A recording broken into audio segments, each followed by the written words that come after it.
নমস্কার বন্ধুরা, আজকে আমি নিয়ে চলে এসেছি খুবই চটপটা আর মজাদার একটা আলু মটরের তরকারি রেসিপি নিয়ে, যেটা বানানো তো খুবই সহজ আর তার সাথে কিন্তু খেতেও দারুণ লাগে।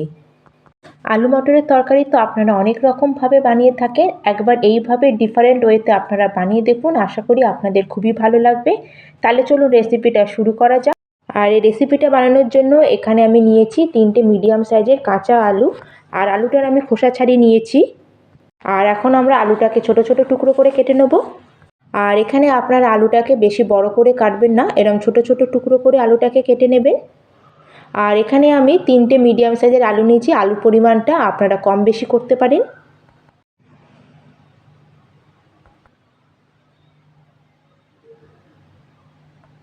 আর এই দেখুন বন্ধুরা, এখানে আলুটাকে আমি ছোট টুকরো করে কেটে নিয়েছি।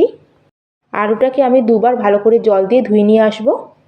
আর এখানে আমাদের কেটে রাখা আলুটাকে আমি ভালো করে জল দিয়ে পরিষ্কার করে নিয়ে চলে এসেছি।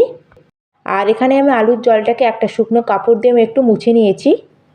তাহলে চলুন এখন আমরা চলে যাব নেক্সট প্রসেসে।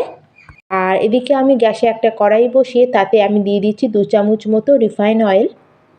আর এখানে ভালো মতো তেলটা গরম হয়ে গেছে, আর তেলটা গরম হয়ে গেলে আমাদের কেটে রাখা আলুগুলোকে এর মধ্যে দিয়ে দেবো। আর এখন আমরা আলুটাকে ফ্রাই করে নেব। আর মিডিয়াম ফ্লেমে আমরা আলুটাকে ততক্ষণ ফ্রাই করব যতক্ষণ না আলুর গায়ে একটা সুন্দর গোল্ডেন কালার চলে আসবে। আর এখন আমরা এইভাবে কন্টিনিউ এটাকে নাড়তে থাকবো।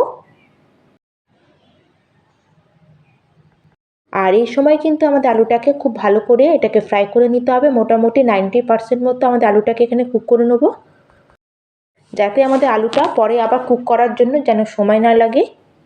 আর এখানে দেখুন বন্ধুরা, আলুর উপরে একটা সুন্দর হালকা গোল্ডেন কালার চলে এসেছে, আলুটা আমার সুন্দরভাবে ফ্রাইও হয়ে গেছে। তাহলে চলুন এখন এগুলোকে আমরা বাইরে বার করে নেব।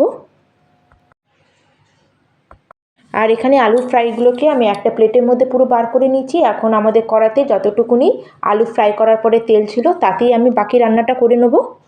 এখন আমি এর মধ্যে দিয়ে দেবো কিছু গোটা মশলা। আর প্রথমে গরম তেলের মধ্যে একটা তেজপাতা দিয়ে তার মধ্যে দিয়ে দিচ্ছি দারচিনি, লবঙ্গ, এলাচ আর 4-5টা গোলমরিচ, আর তার সাথে দিয়ে দিচ্ছি হাফ চামচ মতো গোটা জিরে। এখন প্রথমে আমরা এই গোটা মশলাগুলোকে কিছুক্ষণ একটু ফ্রাই হতে দেবো। আর যখন এই মশলাগুলো একটু ফ্রাই হয়ে যাবে তখন আমি এর মধ্যে অ্যাড করে দেবো একটা বড় সাইজের পেঁয়াজ। আর পেঁয়াজটাকে এখানে আমি একদম মিহি করে কুচিয়ে দিয়েছি। আর এখন আমরা পেঁয়াজটাকে কন্টিনিউ নাড়িয়ে ফ্রাই করে নেবো যতক্ষণ পেঁয়াজটা খুব ভালো মতো সফট হয়ে যাচ্ছে, আর যতক্ষণ না পেঁয়াজের গায়ে একটা সুন্দর ব্রাউন কালার চলে আসছে। আর গ্যাসের ফ্লেমটাকে এখন আমরা এই সময় মিডিয়ামে রেখে এইভাবে আমরা কন্টিনিউ পেঁয়াজটাকে নাড়তে থাকবো। আর কিছুক্ষণ পর দেখুন এখানে পেঁয়াজের কালারটা চেঞ্জ হয়ে গেছে, আর এটা খুব ভালো মতো একটু ফ্রাই হওয়া শুরু হয়ে গেছে। আর এই সময় এখানে আমি অ্যাড করে দেবো 1 চামচ মতো আদা রসুনের পেস্ট। আর আদা রসুনের পেস্টটাকেও প্রায় আমরা 1 থেকে 2 মিনিট পেঁয়াজের সাথে ভালো করে একটু ফ্রাই করে নেব। আর এখানে আদা রসুনের পেস্টটাকে আমি 2 মিনিট মতো পেঁয়াজের সাথে খুব ভালো করে ফ্রাই করে নিয়েছি। আর এখন আমি এর মধ্যে অ্যাড করে দিচ্ছি একটা বড় সাইজের টমেটো, এটাকে আমি একদম মিহি করে কুচিয়ে অ্যাড করেছি। আর টমেটো অ্যাড করার পরে এর মধ্যে আমি অ্যাড করে দিলাম স্বাদ অনুযায়ী নুন। আর নুনটা দেবার পরে এখন আমরা সব কিছুকে আবার ভালো করে টমেটোর সাথে মিক্স করে নেব। আর এখানে দেখুন টমেটোটাকে আমি খুব ভালো করে মিক্স করে দিয়েছি। আর এখন তাহলে এটাকে আমরা কভার করে মিডিয়াম ফ্লেমে 2-3 মিনিটের জন্য কুক করে নেব, যাতে এর মধ্যে যে টমেটোটা আছে এটা খুব ভালো মতো সফট হয়ে যায়।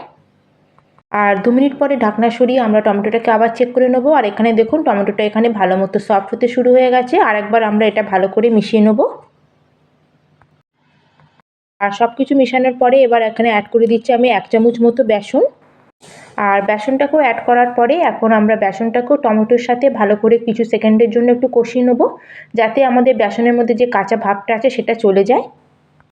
আর এখানে আমি বেসনটাকেও সব কিছুর সাথে ভালো করে একটু মিশিয়ে নিয়েছি। আর এখন আমি এর মধ্যে অ্যাড করে দিচ্ছি কিছু বেসিক মশলা।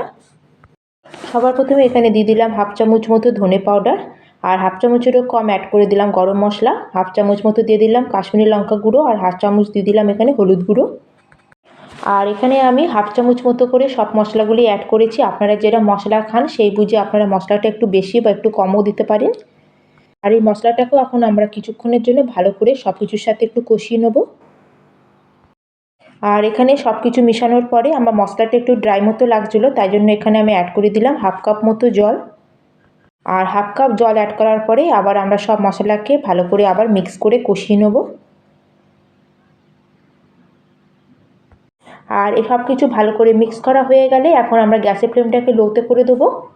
আর গ্যাসের ফ্লেমটাকে লোতে করে এটাকে আমরা ঢেকে কুক করে নেব যতক্ষণ না মশলা থেকে পুরো অয়েল সেপারেট হচ্ছে আর মশলাটা ভালো মতো কষে যাচ্ছে। আর যতক্ষণ এদিকে মশলাটা আমাদের কষে যাচ্ছে ততক্ষণ এদিকে আমাদের অন্য কাজ করে নিতে হবে। তার জন্য এখানে আমি একটা গ্রাইন্ডিং জার নিয়েছি আর জারের মধ্যে অ্যাড করে দিচ্ছি হাফ কাপ মটর। আর এখানে হাফ কাপ মটর থেকে আমি কিছুটা পরিমাণে মটর বাছিয়ে রেখেছি, এটা পরে আমরা ইউজ করব। আর এখন এর মধ্যে আমি দিয়ে দিলাম 2-3খানা কাঁচা লঙ্কা। আর এখন এটাকে আমরা পেস্ট করে নিয়ে চলে আসবো। কিন্তু বন্ধুরা এখানে আমি একদম মিহি করে এটাকে পেস্ট করব না, একটু দরদরা টাইপের এটাকে আমি পেস্ট করে নিয়ে চলে আসবো। আর এই রকম আমাদের মটরটাকে এখানে গ্রাইন্ড করে নিতে হবে। আর এটার আমি একদম দেখুন পেস্ট তৈরি করিনি, একটু দানা দানা মতো রয়েছে এর মধ্যে, এতে কোনো অসুবিধা নেই। আর এদিকে চলুন, আমাদের যে মশলাটা ছিল এতক্ষণে আমাদের মশলাটাও ভালো মতো কষে গেছে। আর দেখুন মশলা থেকে পুরো অয়েল আমাদের সেপারেটও হয়ে গেছে। আর এখানে আমাদের মশলাটাকে ঠিক এরকম করেই কষিয়ে নিতে হবে। আবার আমরা মশলাটাকে ভালো করে একটু মিক্স করে নেব। আর মশলাটাকে আবার আমি ভালো মতো একটু কষিয়ে নিয়েছি। এখন আমি এর মধ্যে অ্যাড করে দিচ্ছি বড় চামচে 2 চামচ মতো টক দই। আর এখানে আমি ঘরে পাতা একদম ফ্রেশ টক দই ব্যবহার করছি। আপনাদের কাছে দই যদি একটু বেশি টকও থাকে তাতেও কোনো অসুবিধা নেই, কারণ আমাদের রেসিপিটাকে আজকে আমি একটু চটপটা টাইপের বানাবো। আর এখন আমরা দইটাকেও ভালো করে মশলার সাথে একটু মিক্স করে নেব। আর এখানে দেখুন দইটাকে আমি ভালো করে মশলার সাথে মিক্স করে নিয়েছি। আর এখন আমরা এই স্টেজে অ্যাড করে দেবো আমাদের মটরের পেস্টটাকে, যেটাকে আমরা পিষে রেখেছিলাম। আর যে মটরটাকে আমরা বাছিয়ে রেখেছিলাম সেটাকেও এই সময় এখানে অ্যাড করে দেবো। আর এখন আমাদের পেস্ট করা মটর আর গোটা মটর সব কিছুকেই ভালো করে মশলার সাথে মিক্স করে নেব।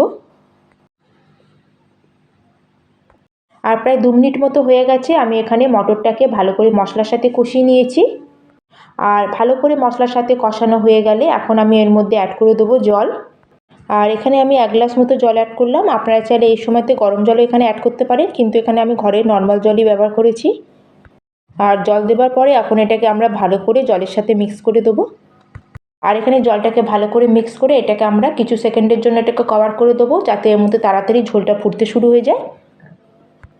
আর প্রায় 2 মিনিট মতো এটাকে আমি কভার করে রেখেছিলাম। আর এখানে ঝোলটা দেখুন খুব ভালো মতো ফুটতে শুরু হয়ে গেছে। আর এটাকেও এখন আরেকবার আমরা ভালো করে মিক্স করে নেব। আর এখন আমরা এর মধ্যে অ্যাড করে দেবো আমাদের ফ্রাই করে রাখা আলু। আর আলুটাকে অ্যাড করার পরে আলুটাকেও আমরা ভালো করে ঝোলের সাথে মিক্স করে নেব। আর আলুটাকে এখানে আমি খুব ভালো করে ফ্রাই করে নিয়েছিলাম, সেজন্য এখানে আমাদের আলুটা কুক হতে খুব বেশি সময় লাগবে না। আর এটাকে আবার আমরা কভার করে 4-5 মিনিটের জন্য একটু কুক করে নেব। আর প্রায় 4-5 মিনিট পরে আমরা ঢাকনা সরিয়ে এখন এটাকে আরেকবার সব কিছুকে ভালো করে মিক্স করে নেব। আর আমরা এখানে আলুটাকে একবার চেক করে নেব যে আলুটা আমাদের ভালো মতো সেদ্ধ হয়েছে কি না। আর এখানে দেখুন আলুটা খুব সুন্দর আমাদের নরম হয়ে গেছে। আর সবার শেষের উপর দিয়ে আমি দিয়ে দিলাম কিছুটা কুচানো ধনেপাতা আর হাফ চামচ মতো কসুরি মেথি। আর সব কিছুকে ভালো করে এখন মিক্স করে নেব। আর এখানে আমাদের আলু আর মটর সব ভালো মতো সেদ্ধ হয়ে গেছে। আর এখন আমরা গ্যাসের ফ্লেমটাকে অফ করে দেবো। আর এখানে দেখুন আমার টেস্টি চটপটা আর মজাদার আলু মটরের তরকারি একদম রেডি হয়ে গেছে। আর আপনারা অবশ্যই এটাকে ট্রাই করবেন। আশা করি আপনাদের এই রেসিপিটা খুবই ভালো লাগবে।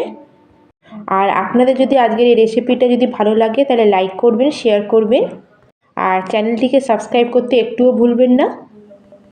তাহলে আজকের মতো আমি এখানেই শেষ করলাম, আবার চলে আসবো অন্য একটি নতুন রেসিপি নিয়ে। ধন্যবাদ।